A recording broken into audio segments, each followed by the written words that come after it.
Salut tout le monde! Aujourd'hui, nouveau format sur la chaîne. Donc ce sera le premier épisode d'une longue série, je l'espère.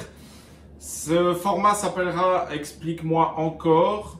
Il permettra néanmoins d'aborder des sujets théoriques sur différentes matières qui se rapportent au bois, telles que les cols, les lames, les essences de bois, etc. etc.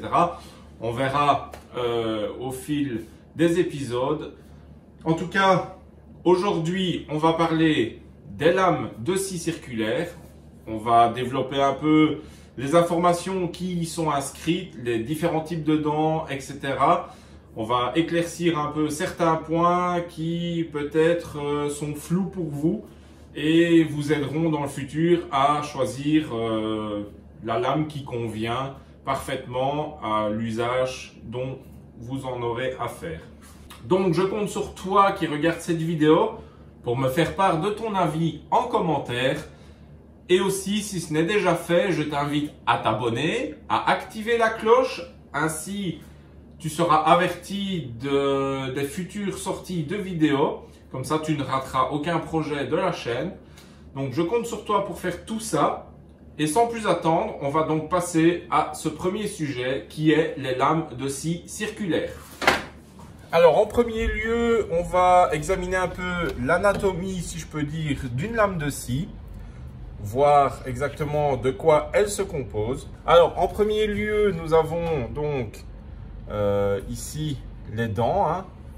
C'est un secret pour personne. L'espace entre chaque dent s'appelle le pas.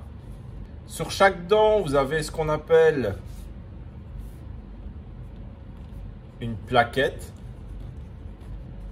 On verra par la suite les différents matériaux utilisés pour ces plaquettes. Bien souvent sur les lames, vous avez ici des dessins qui sont soit en ligne droite ou alors en forme de point d'interrogation. Cela s'appelle donc les échancrures. On a aussi donc le diamètre de la lame. Et ici, c'est ce qu'on appelle l'alésage. Alors, ici, vous aurez des inscriptions. Ces inscriptions c'est justement les infos qui vous permettent d'acheter la lame qui convient à votre machine. Donc, on aura déjà donc le sens de rotation qui sera indiqué avec une flèche. Sur ces infos aussi, on aura l'épaisseur de la lame, l'alésage en millimètres,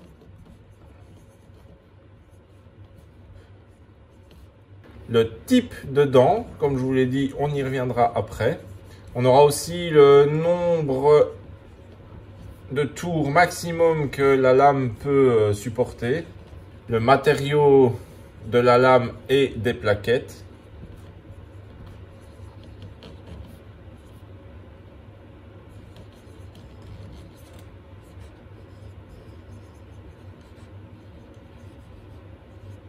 Et le diamètre extérieur de la lame. Donc voilà un peu les informations que vous retrouverez sur une lame. Alors, on a parlé de l'anatomie de la lame. Dans cette anatomie, je vous avais expliqué que au-dessus des dents se trouvent les plaquettes. Ces plaquettes peuvent se composer de différents matériaux. Je vais vous les énumérer. Donc, dans cette dénomination, je reprends mon petit papier pour pas vous dire de bêtises. Je vous mettrai également le tableau ici lors du montage vidéo. Ce sera plus simple pour vous suivre. On a l'abréviation C qui veut dire plaquette au carbure. Cette abréviation peut être suivie d'un numéro C1, C2, C3, C4. Retenez que plus ce numéro est élevé, plus l'affûtage va être durable, mais également plus la plaquette va être fragile. On a aussi l'abréviation CT ou TCT, donc c'est des carbures de tungstène ou traités carbure de tungstène. Également KC, qui veut dire des plaquettes au chromium. HW, des plaquettes en carbure sémentée non revêtie. ou alors HAC. Donc c'est des plaquettes en acier au carbone. Au niveau des types de dents qu'on peut retrouver sur les lames de scie, vous pouvez trouver des dents de type acier simple. Ces lames sont entièrement constituées d'acier. Elles sont beaucoup plus fragiles et s'émoussent beaucoup plus vite qu'une lame avec des plaquettes en carbure ou autre. Elles sont souvent utilisées pour la coupe du bois de chauffage. Pensez juste qu'au niveau du pas des dents, un pas important pour du bois vert et un plus petit pas pour du bois sec, et dur. On a également les lames au diamant, qu'on appelle ça. C'est des lames qui sont également assez onéreuses, mais elles permettent de scier des matériaux très abrasifs, style du corian. Également, elles sont beaucoup plus durables dans le temps. On a les lames coupe-clou, donc des lames qui permettent de scier tant le bois que les métaux. Elles servent principalement à des matériaux de récupération, des palettes, des vieilles voliges, des vieilles poutres. Vous ne devez pas vous tracasser avec ces lames-là si vous avez un clou, une vis, une agrafe ou quoi au caisse qui traîne dedans. Elles sont prévues pour, elles couperont et elles ne s'abîmeront pas. On a aussi ce qu'on appelle les lames à dents alternées. Je vais également vous lire mes notes pour ne pas vous raconter de bêtises. Donc ces lames sont des lames avec des pastilles en carbure de tungstène brasées sur l'angle d'attaque des dents qui s'émoussent beaucoup moins rapidement. Le haut de chaque pastille présente un biseau une fois à gauche, une fois à droite. Donc cette denture, c'est la denture la plus courante que vous trouverez pour le travail du bois. Les angles extérieurs des dents sont très aigus et permettent donc de trancher la fibre. Alors on a aussi les dentures trapézoïdales. Sur ce type de dents, une plaquette sur deux est chanfreinée des deux côtés. C'est ce qu'on appelle l'ébaucheuse. Et la dent qui suit, par contre, elle est droite. C'est la finisseuse. Cette lame permet d'éviter les éclats sur des matériaux très durs tels que le mélaminé, le stratifié, le plexiglas, etc. Alors concernant le nombre de dents qu'on peut retrouver sur une lame, ça varie dans les lames les plus courantes qu'on connaît, en tout cas sur nos machines, de 10 à 80 dents. Comment savoir quelle lame utiliser pour quel matériau ou pour quelle finition? Retenez une seule chose, plus vous avez de dents, plus votre coupe sera nette. Maintenant, si vous souhaitez déligner un plot ou un plateau de bois avec une lame de 80 dents, vous y arriverez, mais franchement, je vous conseille vivement de prendre une lame avec peu de dents, style 24 dents déjà, c'est très bien pour déligner. Après, si c'est des coupes de finition, même sur du bois massif, vous pouvez monter jusqu'à 40-60 dents sans problème. Vous aurez une coupe bien nette, sans trop d'arrachement, à condition que la lame soit bien affûtée. Aussi, au niveau de l'affûtage, quand est-ce que vous devez affûter votre lame? C'est simple. Une fois que vous voyez que le bois brûle lorsque vous le coupez, je pense qu'il est temps que vous regardiez à l'affûtage de vos lames. Il y a un autre moyen de le voir. Je vais essayer de le prendre en photo. Ce ne sera pas évident parce qu'il faut vraiment se mettre dans un reflet particulier à la lumière. Je verrai ce que je peux faire. Si j'y arrive, vous aurez la photo lors du montage de la vidéo. Alors les lames peuvent aussi avoir différents angles d'attaque au niveau des dents. Vous avez un angle d'attaque positif lorsqu'elle est penchée vers l'avant et négatif lorsqu'elle est penchée vers l'arrière. En général, les angles négatifs, on retrouve ça sur les scies radiales, les scies à onglets. Ça permet justement d'éviter un brusque retour de la lame lorsqu'on coupe un morceau. Donc au niveau sécurité, c'est quand même beaucoup mieux. J'ai aussi oublié de vous expliquer ce qu'était le pas. On l'a vu lors de l'anatomie de la lame.